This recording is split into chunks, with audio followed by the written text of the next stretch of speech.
Awesome. Well, thank you guys. I'm excited to be here. It's fun to be back at some 1 Million Cups events. I used to come to these all the time. It was always fun to see new presentations. So I'm on the team, in case the slides haven't been away, at Yoodlize. And we've also got Weston here at Yoodlize to chat after. So we've got the Weston and Preston tag team today. Just to help me know, what we're working with here, I'd love to know by raise of hands who has heard of Yoodlize already.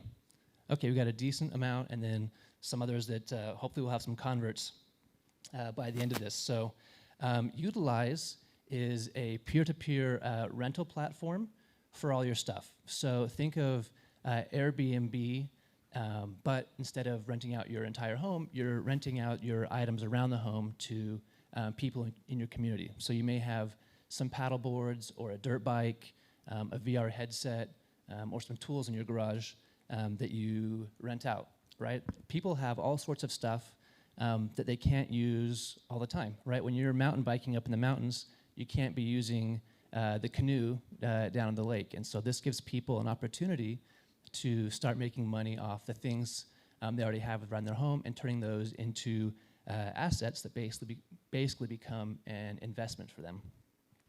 So a lot of times it's hard to know what your neighbors, though, have in your garage, right? You have no idea someone's got that kayak you're looking for, and they're not using. And so what Yoodlize does is it allows you to kind of see the inventory in your area and is able to connect you guys to each other. So you do that just like you would a lot of the other P2P platforms, using an app, using the website, and you're able to scroll through, you search for what you're looking for. You can reach out to the owner on the app, figure out a time that works best for you to meet, and then go pick it up from them and use the item. So the way our business model works is similar as well to the other peer-to-peer platforms. We take a percentage from the renter and the owner on the transaction, and that way it minimizes the burden for either one of them. There's a lot of things right now that we feel have kind of come to a point that have really paved the way and make this good timing for Yoodlize. There's a lot of social things that we've become very familiar with, right? People are starting to replace their products they own with services, right? So instead of owning a collection of DVDs, everyone now uses Netflix and Disney Plus and Amazon Prime. They're used to renting someone's home to go stay in, renting a Turo on vacation. And then there's also a lot of economical factors as well. People are looking for side hustles, ways to make money on the side, either with e-commerce sites or some services or freelancing. So it's the side hustle is something that's really big right now. And then environmental as well. Everyone's trying to find ways they can maybe minimize the stuff they have. They're wanting to use efficient vehicles, sustainably grown foods, and so everyone's looking for ways they can help out on the environment side. Everything is run through our platform, so we verify the users to make it a safe community for everyone. We have insurance policies. The question I most commonly get when I'm talking to people is, well, what happens if they break my stuff, right? Everyone wants to know, can I trust the people that are taking this? And so the renters are liable and responsible for their usage, but if there's an issue with that, then we've got your back, and we will make sure that you're made whole. And then payment processing, everything is also done on the platform. So we started out here in Utah, primarily right here in Provo and Orem, doing a pilot launch, trying to get some users, get some learnings underway, and we've actually seen some pretty good stuff. So we only really turned on the spigot for marketing about a year and a half ago. You can see kind of the gray area there that brought on some new users, and we wanted to see if people were going to return, if new people would show up, and we're watching transactions. And so we've had some really great experience seeing what that is, and then we turned that off for a while to refocus on product, on the things that we've learned, and we're pretty excited about getting ready to launch our second version of the product, which will take into a lot of the learnings that we've had over the last little bit. So we've also seen some pretty cool anecdotal experiences, right? So a lot of people want to get into investing of some sort, and I think one of the more popular forms that we're all pretty familiar with is getting a rental, a duplex, renting out my basement, or buying an Airbnb to rent out. And that requires a big upfront cost that is out of reach for a lot of people, a down payment, a complicated transaction, where Yoodlize, on the other hand, allows people to turn the items they already have into now assets that can make money for them. And the return on investment is pretty significant. One example from last summer, someone listed a paddleboard on there they wanted to make some money on. And they listed the paddleboard and for $10 a day, and over the course of the first month, they rented it out 26 times, right? So they made $260 on a $300 paddleboard in 1 month. And in terms of an investment, that's really good to almost have 100% return in 1 month. So the second month, they bought a second paddleboard and listed it, and they did the same thing again now with both paddleboards, right? They rented 2 for 20, and over the course of the summer, they made about $1,400 on their paddleboards and doubled their money. Then they had some other stuff they threw in there as well. So in terms of an investment, it's a lower entry cost. It's much easier to go buy a paddleboard than a home, right? It's much easier to go rent or to list a VR headset than a home. And so people are able to start building these assets really at wherever they're at, right? They can start today with the stuff they already have. So it's pretty exciting. So where we are right now, this is kind of the most recent development in our platform, is we just launched on WeFunder this week. So as a peer-to-peer platform, it felt right and made sense to us to make this a crowdfunding campaign. And so we launched on Monday, and we're really excited about where we are so far. And so this money is going to help us expand up the Wasatch Front. Like I said, we're just in Provo and Orem primarily right now, and have some sporadic users at other places in Utah, but we really want to move up the Wasatch Front and then start exploring a second geographic location here soon as well. So that gets us to where we are today, and I'd love to take any questions you guys may have about the platform. Thank you. Tell me more about the WeFunder thing. You just launched that, and you're $88,000 already? Yes, so we just launched that on Monday. This week, we've had some angel investors who have had significant contributions. We've had a lead investor who came in. He's familiar with us, and so he came out on that as well. But we've actually been really excited about people just quickly pulling the trigger on investment. I think they see the vision with where this could go. The market for this, if this works, it's huge, right? It's a big opportunity, and so people get really excited about that. Congratulations. Thank you very much. Yes. We have a question from Jim online. He asked, I have not seen them on TikTok. Are they going to use that media outlet? That's a great question. Mm-hmm. I'm just a little bit above that generation, Jim. I don't understand TikTok as well, but I'm learning. We've talked about that internally.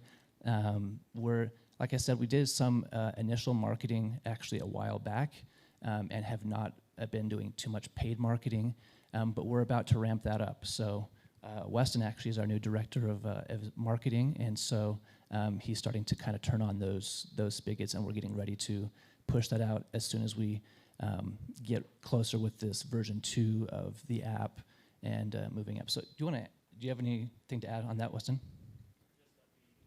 We will do TikTok stuff. We are planning on doing TikTok stuff. Perfect. Jim will be on there. So you follow us on TikTok and you spread the word. We're excited, Jim. Thanks. Yes. Will you be renting like vehicles, pickup trucks, motorhomes? What are you working into that? You're thinking about it? Yeah. So right now, if you look at the inventory on the platform, it's primarily smaller ticket items. However, there are a handful there that are bigger. There's like a Polaris RZR. Someone's got a speedboat up there. There's motorcycles. And so at this point, our insurance policy is at $2,000. But as soon as we start getting ready, we've got one in place that's ready to roll out, so we can have bigger ticket items on there as well. So yeah, that's for sure. Thank you. think you might have just answered it. I was going to ask, what do you do about liability for someone rents a chainsaw, for example, or cuts their leg off? Right. So, I mean, just as the same way, when you're renting other things from anyone else, there's a terms of service and a liability waiver. So when someone rents it, they're saying, I'm taking responsibility for the usage, and they're responsible for it.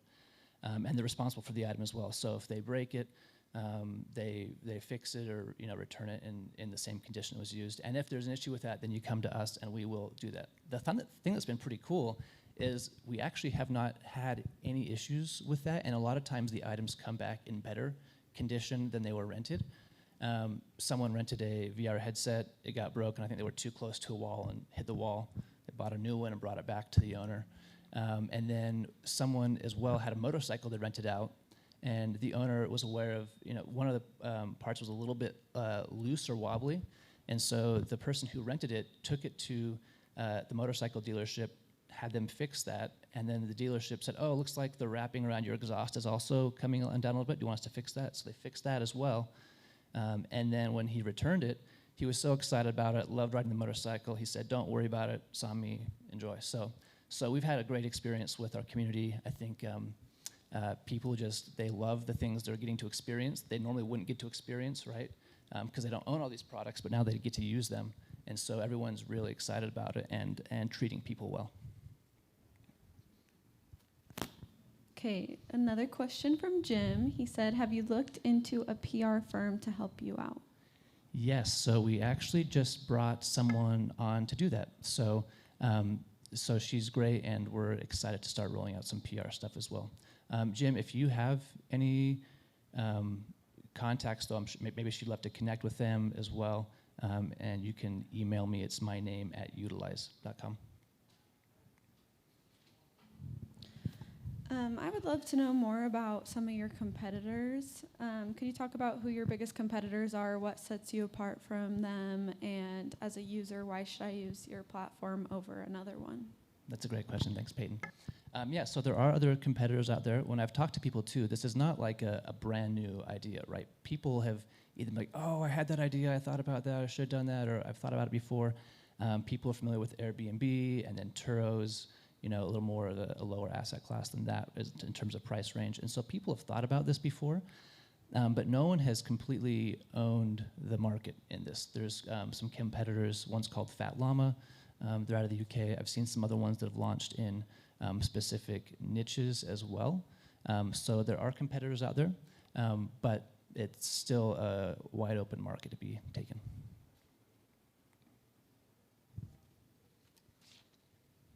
Yeah, you mentioned, was that a 20% transaction fee? Is that correct? Yes, yep, okay. So it's 10% that comes from each. So if you list an item for 50 as the owner, then you get 45, and then the renter pays 55.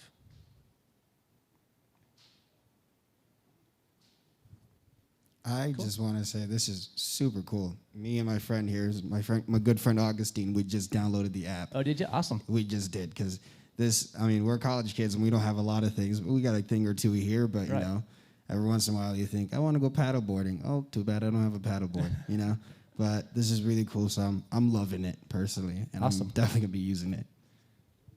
What's funny, I just saw this app, and then my sister left me a ton of camping gear at Perfect. my house that I have right now, and I'm like, I can definitely list all my stuff. Time to go make right some now, money so on it, right? Yeah, exactly. Yeah. But you got to split it with your sister. Probably not. Awesome. Yeah, that's great. Yeah, let us know and we love feedback too. So like I say, we've got a new version of the app's coming out that will be smoother, and so, but we love feedback, and we're just excited for people to use it and want to get your feedback. How many active users do you have right now? So we have several hundred, so we're still pretty small. We've had thousands of downloads and then several hundred active users. And what's how do I put this? What type of culture do you want to have with this application? Do you want to have it more like? It seems like right now, I understand it's small, so it's almost forced to be more of a community type thing, where it's almost like in each neighborhood you're borrowing things. Is that the vision that you guys have for this application, or is it broader? Well, does that make sense? Yeah. So the company, the company, we have a huge vision for where it's going to go on a national, possibly international level, right? But due to the nature of the transactions, I mean, you're not, like with Airbnb, you're gonna fly to Florida and stay in a place in Florida, but you're not gonna fly to Florida to use a table saw, right? Or to rent a paddleboard. And so the transactions happen between the members of the community. And people are willing to, people might be willing to go a block or two for a drill, but they're willing to drive, 50 miles to get a Polaris Razor on their way out to the desert, right? And so, but based on the that's a little louder. Based on the nature of the transactions, a lot of it is more in your, somewhat local community, and so we really want people to be close with this, to enjoy it, and feel like, they're all part of the same family, helping each other out, either, earn money or have new experiences, and it's a really fun thing because everyone loves it, right? Like I get to go, do some paddleboarding I wouldn't have gotten to do, and at the same time I'm helping somebody else make some extra side income. So. Great presentation, Preston. Thank you. Okay, I know this is like bigger picture thought process, but have you thought about trying to team up with the Airbnbs, VIBO type of things where if I do fly to Florida, I'm able to like use your service in that area through the Airbnb owner or rental that I'm using to find a bike to rent or a set of bikes or kayaks or things like that to do while I'm there? Yeah, so we haven't had any conversations or anything with those companies. But we have definitely, if you have an Airbnb in California, you may have in your garage like 10 paddleboards that people can rent out. And so, yeah, we think that this is a great opportunity for people who have properties that also have gear and activities that are related to the area that they could rent out to their users and make even more money on their rental property. So, great question, good thought. So you mentioned you had hundreds of users. How active are they? Like, do they come back every month? Do they rent? Do they put stuff up for rent? It's kind of all over the map. Some people are like, they have something they want to rent one time for the the do-it-yourself project around the house, and so they use it for that particular item. And some people are coming back all the time. They're like, oh, I'm throwing a party, so I want to rent the bounce house and the pizza oven and the cotton candy machine. And other people, so I mean, there's so much stuff on the app, and I think we've seen definitely some users that are using this all the time, and same with owners. I think some people are like, okay, I want to dabble with this and see how it works, and they might list one item, and then as soon as they get money from that and earn money, they're like, okay, I'm going to list there are 10, 20 items and start making money a lot of it. So we're starting to see people grow in their usage as it gets bigger, and there's more supply on the platform as well.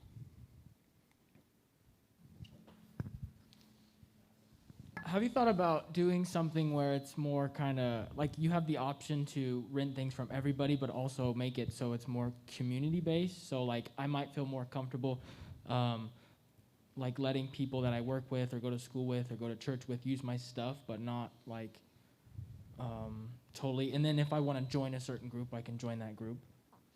Yeah, so we don't have anything set up for that, specifically to say who can or can't rent from you right now.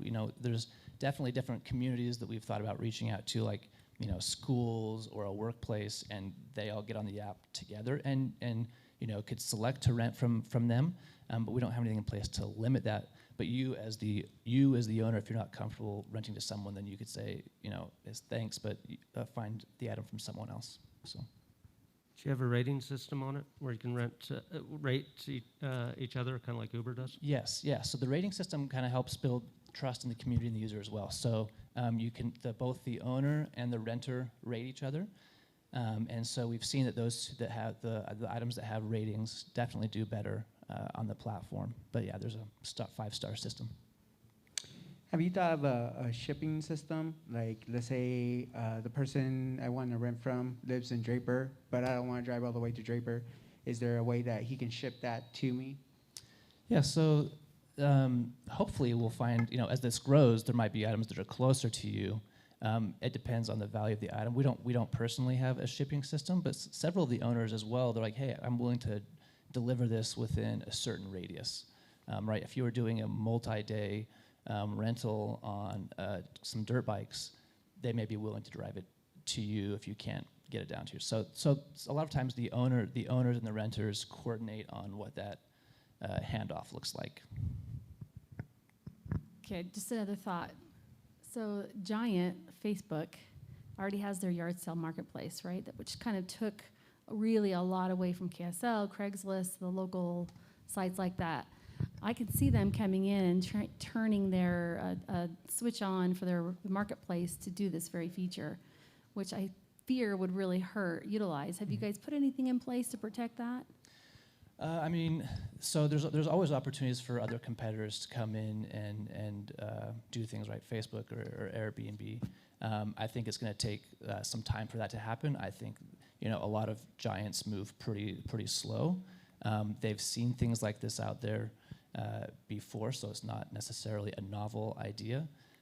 So we're keeping our eye on that, but that's not something that's keeping us back from pushing forward.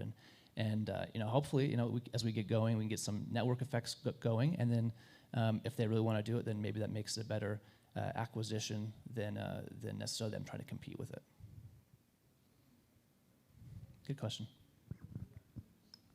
All right, one more. As of right now, what is your greatest stumbling block? So the challenge is that this is a two-sided marketplace, and I think that's often a challenge with any of these type of companies, right? You've got to have enough supply on the platform to find what you want, right? If you're searching for something in particular, we want to make sure you can find it, and then so that attract, and then we want to have enough people who want to come search for stuff that it makes sense for the owners. So we're at the point where we're still pushing that ball up the hill and trying to get plenty of supply and demand. And once we get that rolling, I think we'll be really excited about that. So add that camping equipment of your sister's, Augustine. All right, well, we have a last question for you, Preston, and that is, what can the 1 Million Cups community do for you? That is a great question, and I thought you might ask it. So we have two things that we would love for you guys to do. On the left of the screen here, we have Jason. He's the founder. He just posted on Monday announcing our WeFunder campaign. We would love for that to continue to gain more traction on LinkedIn. So if you could like, comment, share that post on LinkedIn, that would be great. And then we also have the WeFunder campaign. So if you know people who would be interested in investing in this, we'd love for you to share this with them. If you're as excited about it as we are, we'd love for you to join the ride with us as well. So it's a $100 minimum investment. So it's pretty accessible for anyone. So those are the two asks we would have: to share, like, and comment on Jason's post to spread the word, and then share the WeFunder campaign. So